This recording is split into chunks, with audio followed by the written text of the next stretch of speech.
Hey guys, my name is Jarrett Carlson with Team Pautzke, and I want to talk to you about rigging for trout, specifically using a float for trout.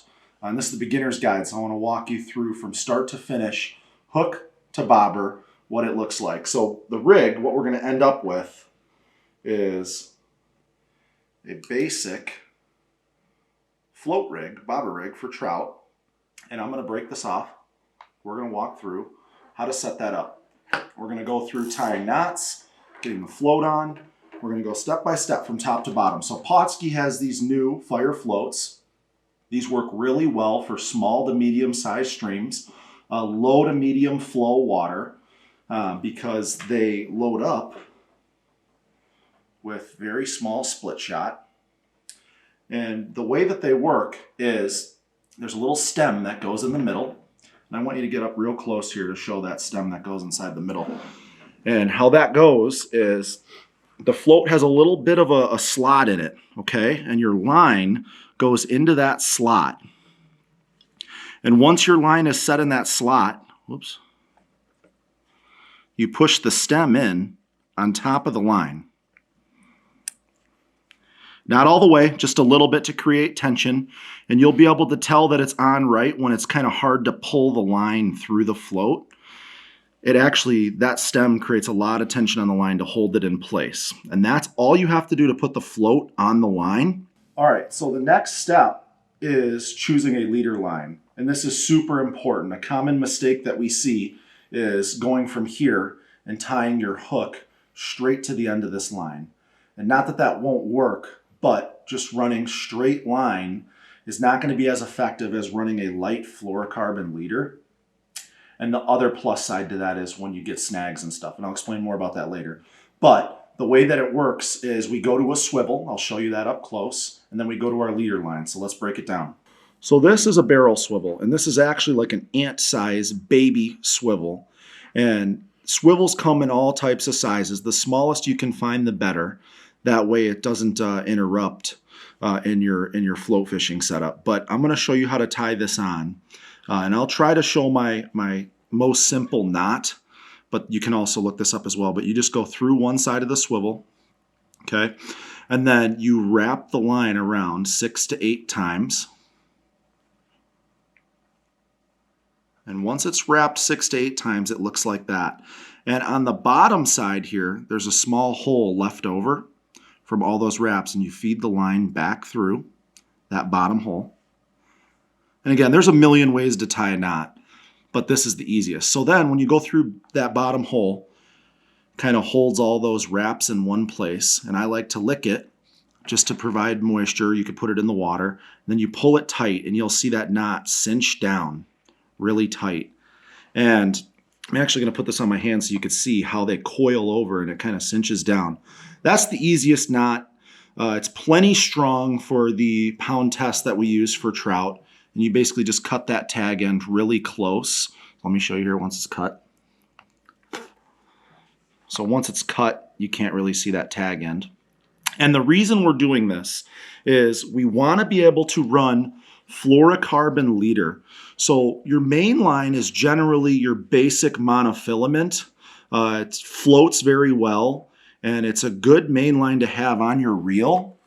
But the fluorocarbon is much more invisible in the water, and you can run it thinner so the trout can't see it and you get more bites. And the best all-around pound test to look for in fluorocarbon for trout, in my opinion, is 4-pound test. Not too heavy, not too light. It's just a great all-around pound test to use. So I've picked out a small section of leader line. It's about 12 to 18 inches. And that's a good all-around average length in my opinion. And the leader line is generally what you're going to run your hook to.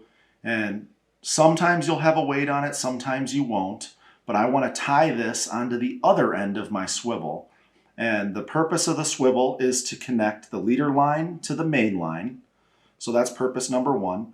But a swivel is also exactly what it is. It's a swivel, so it'll help with line twist and such to keep your line in good condition. So we have the barrel swivel tied to the main line, and now we're going to tie the leader line to the opposite end of the barrel. And we're using the exact same knot as before. So through the barrel swivel, and we're going to spin it around 6 to 8 times. And again, it doesn't have to be exact. I generally shoot for 6 to 8. The more the better. But once you get all of your wraps just like that, you're going to take the tag end and go through the bottom hole. And then moisten it, water, lick it, doesn't matter. But this is what it looks like before you cinch it tight, and then you just pull both ends and the knot will kind of cinch down on itself. And here is what we are left with when now we have a tag end from the leader line. So we are going to bite off that tag end.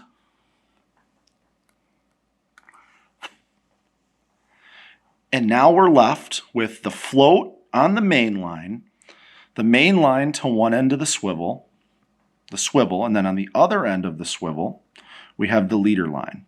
So let's talk about hooks. We're getting down to dialing in this rig, and this is probably the most important part of the rig for obvious reasons. This is what latches onto the fish and brings it in. And there's a lot of options out there for hooks. Pautzke now has fire hooks. They're amazing. They come in all different sizes. We'll talk about that. But the reason hooks are so important is because the most common mistake we see in every trout fishing rig is that the hook is too big.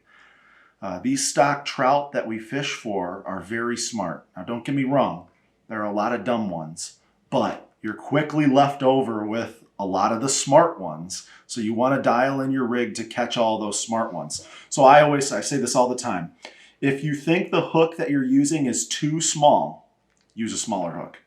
So these Pautzke fire hooks come in size 8, 10, 12, and 14. My favorite is the size 14. It's the smallest one they make. Kind of get in real close here on these.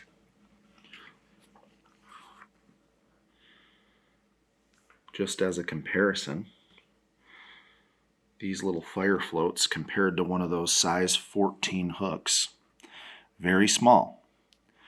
And we're going to use the exact same knot that we used on the barrel swivel to get the hook on the leader line. So let's recap here. We've got the float pegged on the line with the stem, and then down from there we have the main line to one end of the swivel, the leader on the other end of the swivel, about 12 inches of leader line, and an open end from the line. Now this is what goes to the hook. So again, we are using a small size 14 Pautzke fire hook. We're going to use the exact same knot that we used on the barrel swivel. So we're going to go through the hook eye. We're going to do 6 to 8 spins.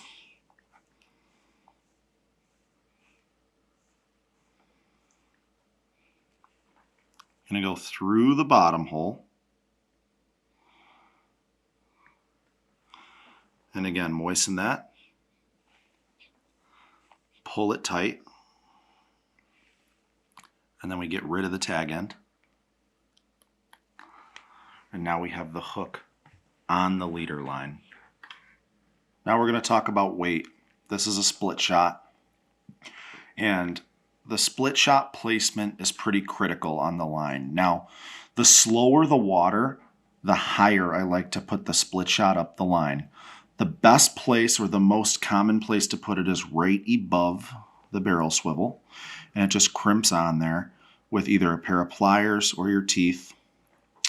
And the split shot is what gets your bait down in the current. Now again, this rig is specifically for low to medium flows.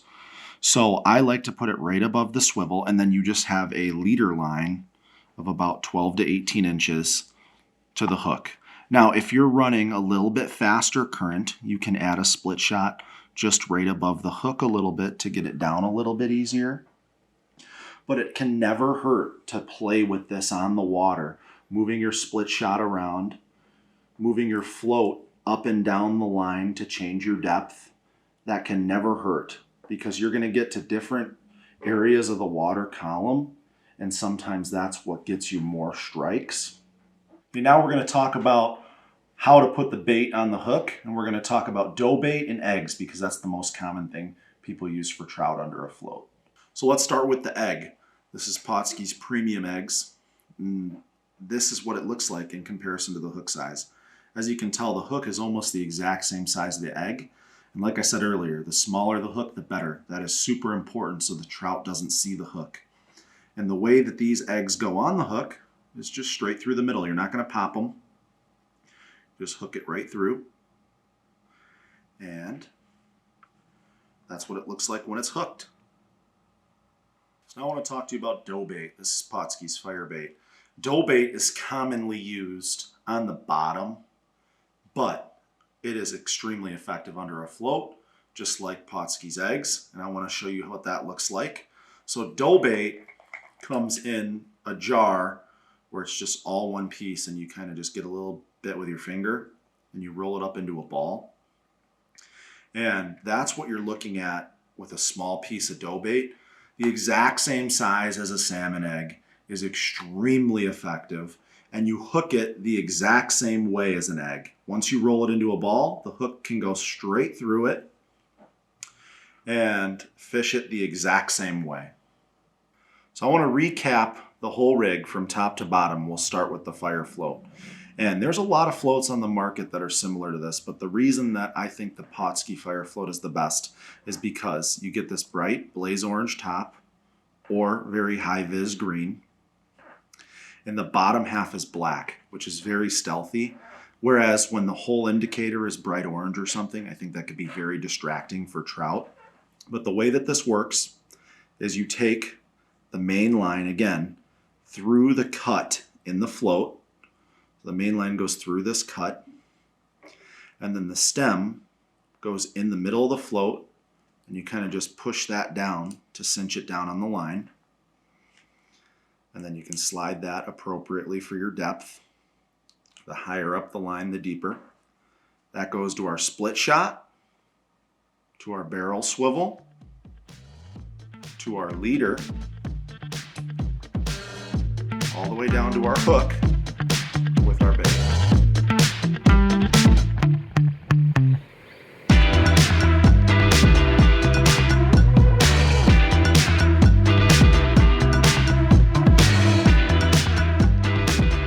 Pautzke products are available at sporting goods stores near you. If you can't find the specific color, size that you want, make sure to go to Pautzke.com.